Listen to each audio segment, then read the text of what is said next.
How many of you in here are scientists?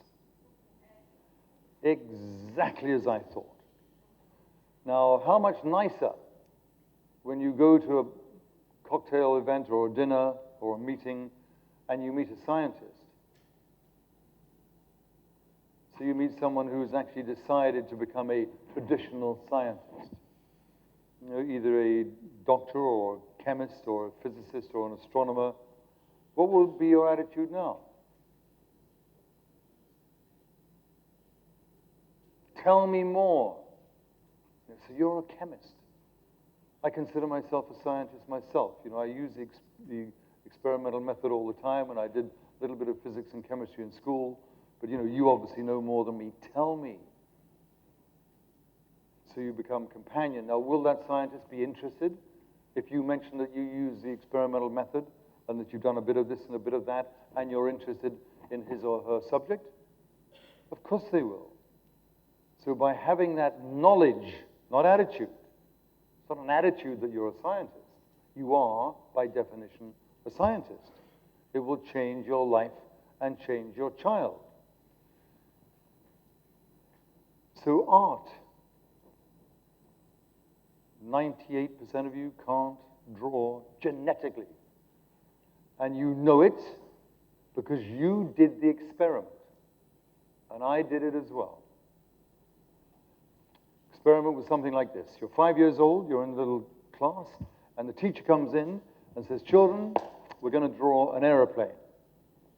And you all think, oh, good.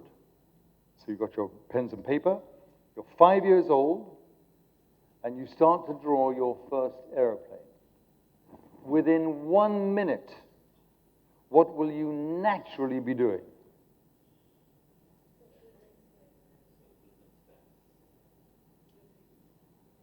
This is before doing circles and squares.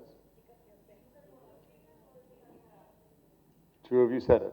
You'll be looking at what the other children are doing. You know, what's little Pradeep over there doing? What's little Jane over there doing? Checking. What are the others doing? And when you are observed by the teacher checking what you're doing, what will you often be told? Yeah, do your own work. How many of you have heard that? Do your own work. Everybody, and me. Do your own work.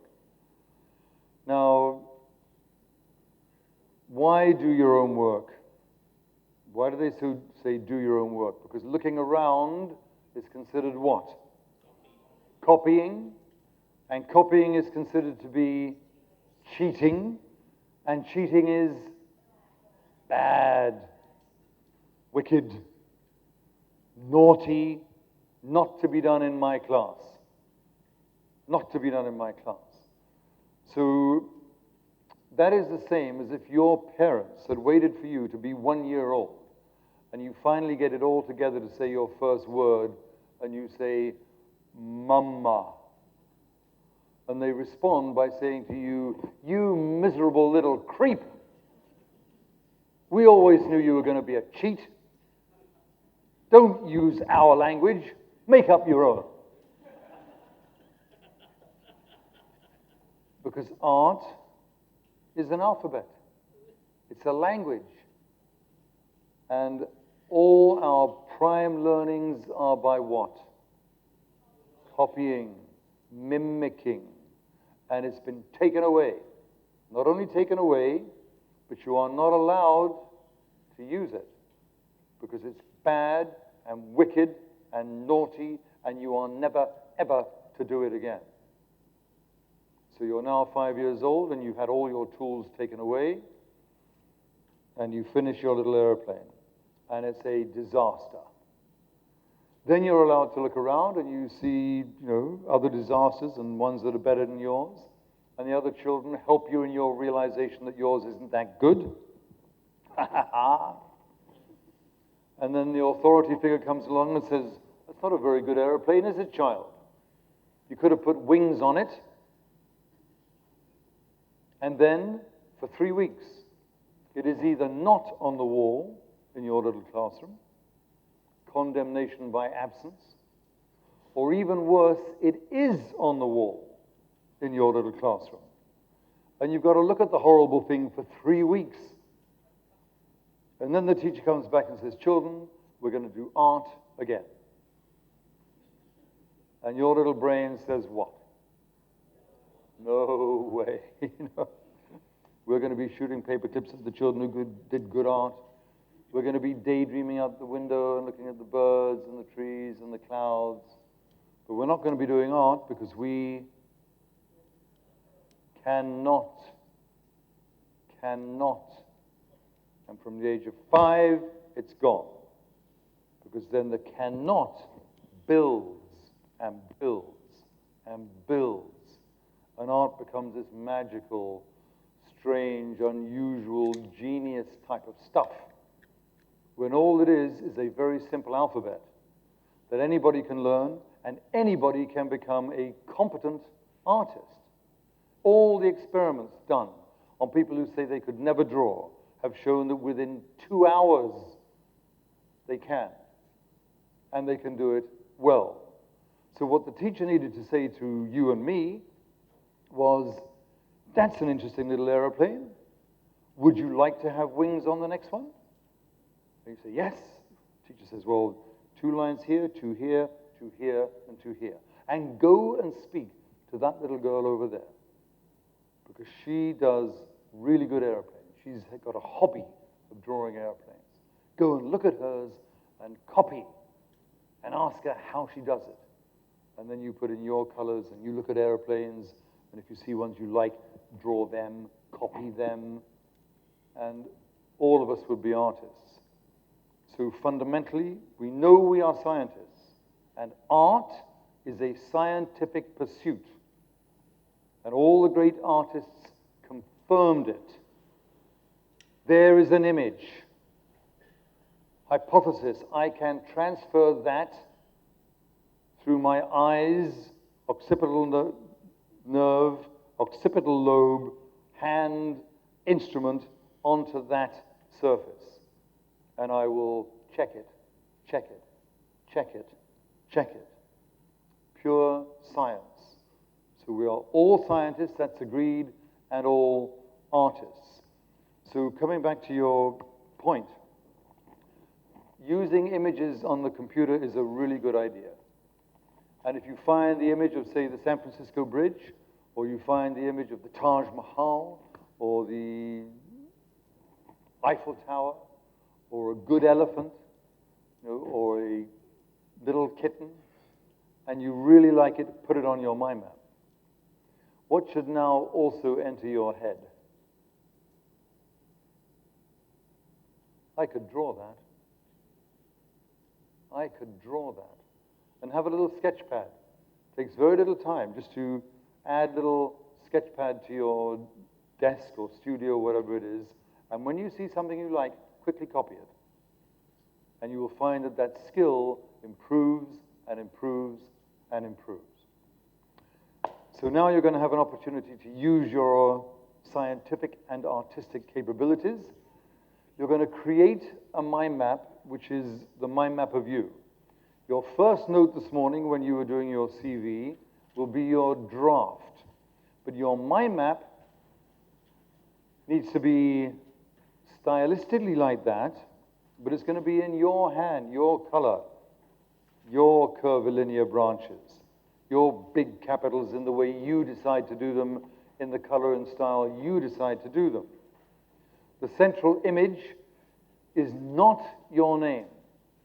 Your name will be on a big branch, wherever you want it to be, and it will be your family name and your other name. Or if you have one nickname, or the name that is dear to you, you put that on a single branch. But the center is going to be an image. It can be a quick little portrait of you. If you're a motorcycle demon, it can be a little sketch of a motorcycle with you on it. If you are an ornithologist and love birds, you can have a bird in the middle. So it must be something that symbolizes or represents you, and then the main branches will be the chapter headings of your life. So I want you to imagine here, as this may well become, that this is the beginning of the outline of your autobiography. It's the beginning of the outline of your autobiography, and you're going to take it to a publisher and say, look, or get an agent to, here is a fascinating individual, we need to publish this autobiography. So I want it to be artistic, colorful, obeying all the laws, images wherever appropriate, curvilinear lines, big keywords on those lines. Okay, group, on an A3 page, if I could just borrow this for a moment, this way up. So this way, this way gives you more lateral space and means you don't bang into the margins too soon. And if on your table you see somebody doing a really good mind map, what do? Copy. Right? So just make sure you are using the best and the best and the best. So this should be your best mind map ever. If it's your first mind map, it will be, by definition. But if you've been mind mapping before, this has got to be the best one you've ever done. Starting now.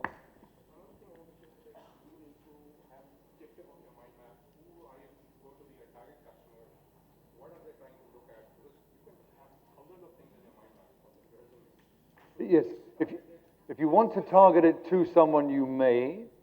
If you want to target it to yourself, in other words, your autobiography, it's everything. And if one branch, starts to get, if all your accomplishments, you can make that a separate mind map. So this is the meta mind map, the mega mind map, and don't rush this. Don't rush this. Very important when you are thinking to allow your brain that kind of wonderful me time, relaxed, contemplative, almost meditative. Now I notice that many of you have already put your name in the center. Start again. Image in the center. And a number of you have quickly drawn 3 or 4 main branches off with nice thin lines and not really organic. Look at the branches up here on the screen. Where are they thickest? Those main branches, the basic ordering ideas, the chapter heading. Where are they thickest? At the center. And then they taper out like the branches of a tree. So your branches should taper. They should be rhythmical. Thinking is rhythmical. It's not just duh, duh, duh, duh. It's a rhythmical process. And many people, when they're mind mapping, hum or sing, because it is a musical expression as well as an intellectual expression. You are composing rhythm and structure